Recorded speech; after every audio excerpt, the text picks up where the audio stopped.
Voilà, comme vous l'avez remarqué, il fait nuit. Donc voilà, j'ai allumé la lumière, je suis en train de je m'étais bien préparé avec le soleil en pleine poire tout à l'heure et puis sur la vidéo d'avant. Mais les LED, c'est encore pire. Donc voilà, j'ai installé le matériel juste derrière, je sais pas si vous le voyez. Et puis vous pouvez même voir derrière la pollution lumineuse, comme j'en parlais tout à l'heure. Donc voilà, c'est les villes qui sont là derrière, c'est les petites lumières des villes. Et bon, moi je shoot dans l'autre sens. Dans l'autre sens, il n'y a pas grand chose. On va voir ce que ça donne, j'espère que ça va être sympa. Là je vois déjà quelques petites étoiles, même avec la LED en pleine gueule, j'arrive à voir les étoiles. Donc je pense qu'il doit y avoir du potentiel. Et j'ai essayé aussi pendant que j'installais le matériel de faire une petite photo. Il faisait encore jour au moment où je l'ai fait. Et il y avait déjà des étoiles quoi. Et c'était hallucinant de voir ce résultat là avec déjà les étoiles apparaître. Donc je trouvais ça cool. Tout était tranquille comme ça. Et d'un coup, il y a eu un bruit. Ça a fait waouh comme ça d'un coup. C'est rentré dans l'arbre juste là. Et c'était un oiseau quoi. Je sais pas ce que c'était comme bestiole. J'ai juste pu enregistrer le bruit le bruit de son cri.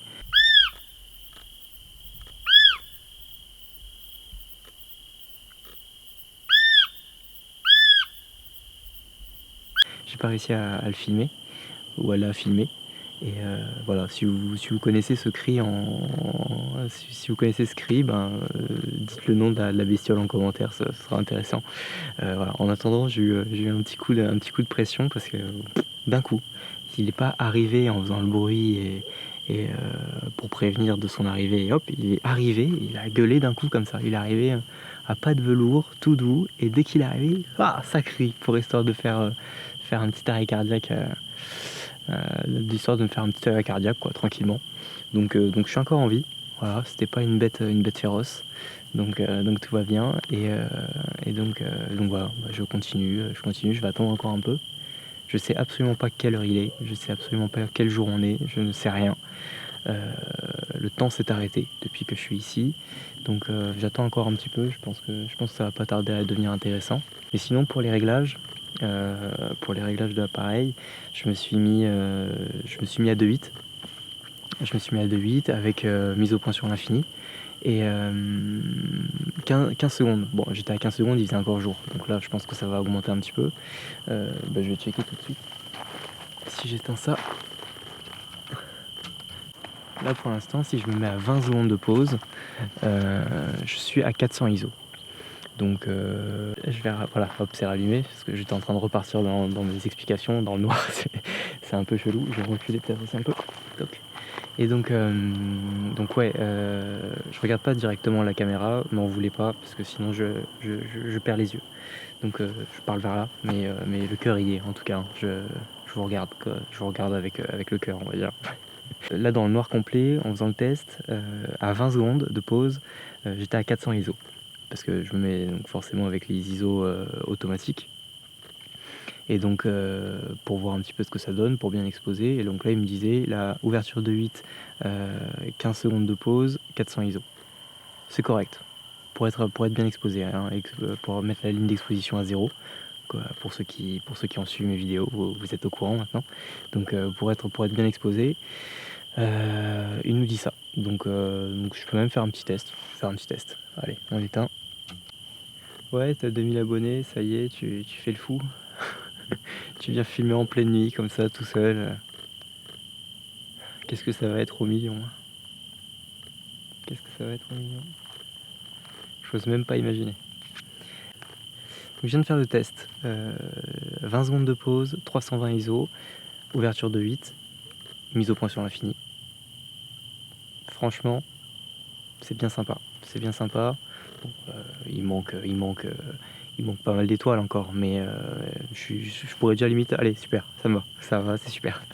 J'ai jamais eu de. Voilà, comme je vous disais, franchement, j'ai jamais fait de photos d'étoiles, donc c'est pas mal. Vous pouvez remarquer qu'il y a des petits nuages. J'ai l'impression que c'est des petits nuages tout légers, tout clairs là. Là, j'en vois un, j'ai l'impression là-bas qui est éclairé par la lune.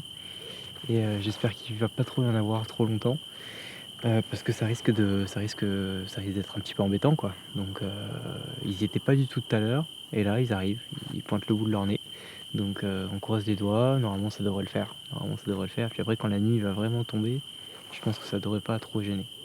Donc voilà, on va patienter encore un peu, j'attends et puis je vous reprends quand il fait encore plus nuit. À toutes. Petit point étoile, j'ai attendu une petite heure. J'ai regardé l'heure aussi, c'est toujours mieux, c'est toujours plus pratique de savoir un petit peu où on en est quand même. Il est 23h à peu près 15 au moment où je vous parle. Donc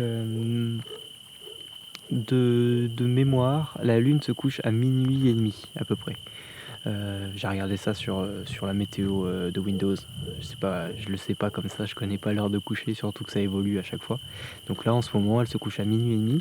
Et donc je vais attendre encore un petit peu parce qu'une fois qu'elle sera couchée, normalement on devrait avoir une nuit bien plus noire, logiquement.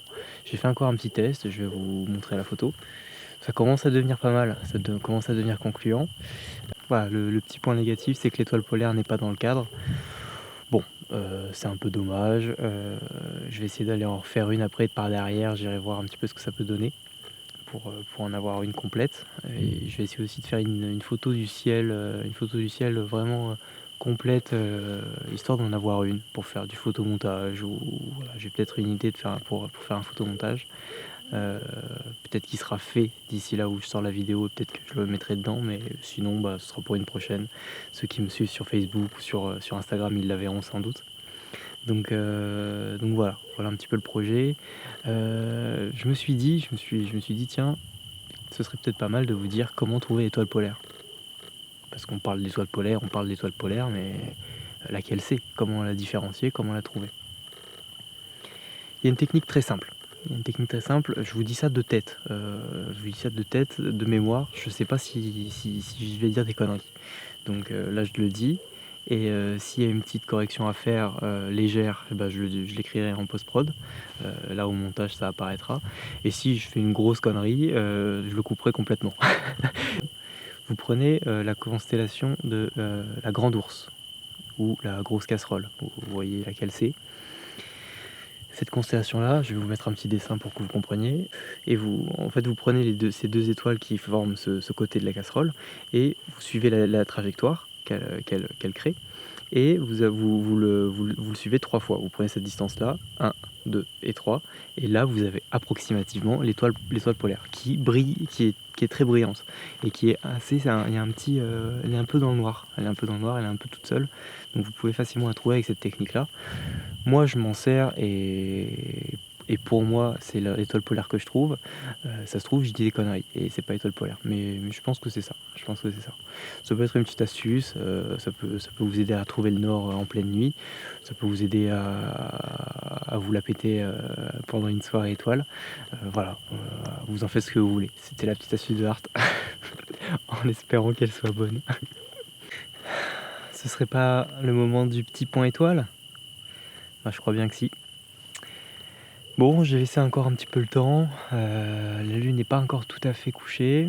Il vaut mieux attendre un petit peu. J'ai fait un petit essai encore une fois. Franchement, ça devient vraiment intéressant. En plus, j'ai eu la chance d'avoir une petite étoile filante qui est passée dans le cadre au moment où je prenais la photo. Donc, je vous la montre. Il y a la petite traînée. Donc c'était sympa. Après, j'attends encore un peu. Voilà, il faut être patient. Et puis il faut être bien sûr d'être arrivé au bon moment, quoi. Enfin, il faut être bien sûr avant de partir de savoir s'il va y avoir quelque chose de mieux qui va arriver ou si c'est fini. Voilà, là, j'essaie d'attendre encore. Là, je vois que ça s'améliore de minute en minute, ça s'améliore. Donc j'attends jusqu'au moment où je sens qu'il n'y a plus de potentiel. Mais pour l'instant, il faut être patient. Fred, si tu regardes cette vidéo, je te la dédicace. qui m'a un petit peu appris la technique de l'astrophotographie. Je suis vraiment pas un expert, hein. J'ai fait 2-3 sorties avec lui. Et le truc qu'il y a en fait avec cette astrophotographie, c'est que Le télescope est fixé sur une rotule, je sais plus comment elle s'appelle, elle a un nom un peu particulier, je l'écrirai ou pas. Et cette rotule en fait va être programmée pour suivre la rotation de la Terre.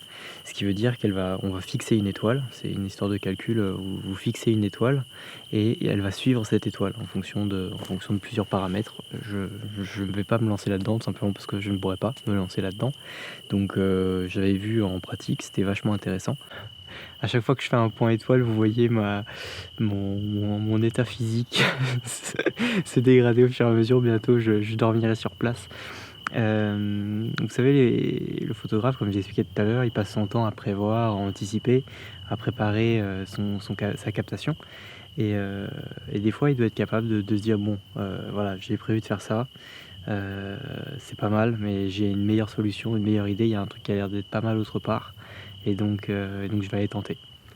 C'est exactement ce qui s'est passé ici. Et là, vous voyez pas derrière, mais la lune était en train de se coucher. Et j'avais jamais pris en photo un coucher de lune. C'était un truc que j'avais jamais fait. Et je me suis dit, il y avait peut-être quelque chose à tenter, il y avait peut-être quelque chose à faire. J'ai fait quelques photos. Sur l'appareil photo, ça a l'air d'être sympa. Si la photo vaut le coup, je vous la montre ou alors j'attends. Peut-être qu'il vaut mieux que j'attende. Peut-être qu'il vaut mieux que j'attende qu'on la retouche ensemble en post-prod. Je vais voir. Soit je suis trop pressé de vous la montrer et je vous la montre tout de suite, soit ça attendra la partie post-production juste après et on retouchera un coucher de lune. Et je pense que c'est un truc sympa à voir, donc voilà. Comme c'est vraiment ma première séance photo d'étoiles, j'avais pas encore de rituels et de petites techniques que j'ai trouvé sur le tas et tout ça, et j'en ai trouvé quelques-unes là qui vont sans doute vous aider. Quand vous faites vos réglages, donc là je vais allumer mon appareil. S'il veut bien. Ah non, je l'ai éteint. Non, il est allumé. Toc. Voilà. J'espère que vous le voyez, sinon je referai un plan mieux. Donc voilà, là vous avez votre écran basique avec vos paramètres et vos réglages. Le problème c'est que quand on est dans le noir, ça éblouit et ça permet pas de pouvoir faire son cadrage. Parce que là, quand on est dans le noir complet, si on n'avait pas ça, on pourrait réussir à voir parce qu'on voit quand même un petit peu le sol, on voit quand même un petit peu les reliefs et tout ça. Donc on peut réussir à faire son cadrage dans le viseur. Le problème c'est qu'avec juste avec cette source lumineuse là, ça ne marche plus. La solution qui peut se trouver pour vous aider, c'est d'appuyer sur la touche info que vous avez. Bon, moi il est ici, mais sur vos appareils photo vous l'avez. Et en appuyant sur ça, vous perdez complètement l'écran LCD. Il n'est pas éteint, hein, il fonctionne, mais il est juste éteint. Ça peut vous permettre de faire votre mise au point. Il y a peut-être d'autres solutions, mais en tout cas j'ai trouvé ça et ça m'a bien aidé là pour faire mes cadrages.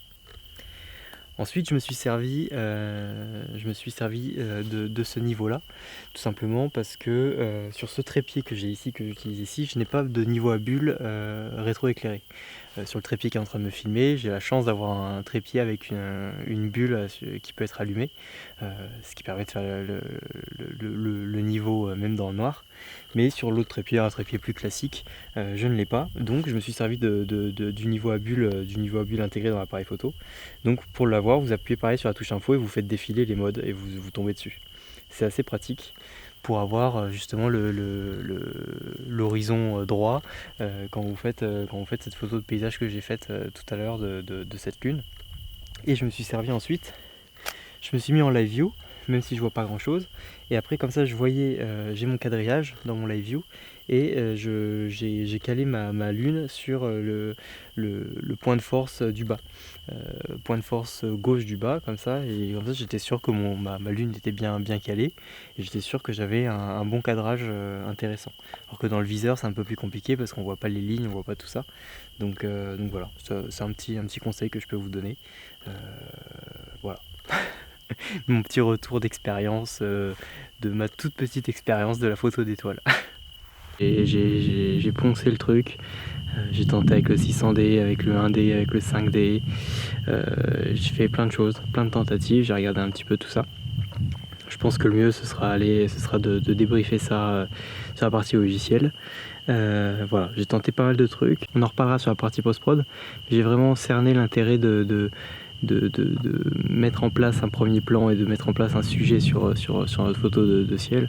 C'est un peu pareil que la photo de plage par exemple. C'est des choses qui sont très linéaires, tellement épurées que voilà, un ciel, une mer, si on n'y met pas un sujet, si on n'y met pas quelque chose dedans qui peut attirer l'œil, qui peut donner un peu plus de force à la photo, ben voilà, c'est juste un ciel, c'est juste une mer, voilà.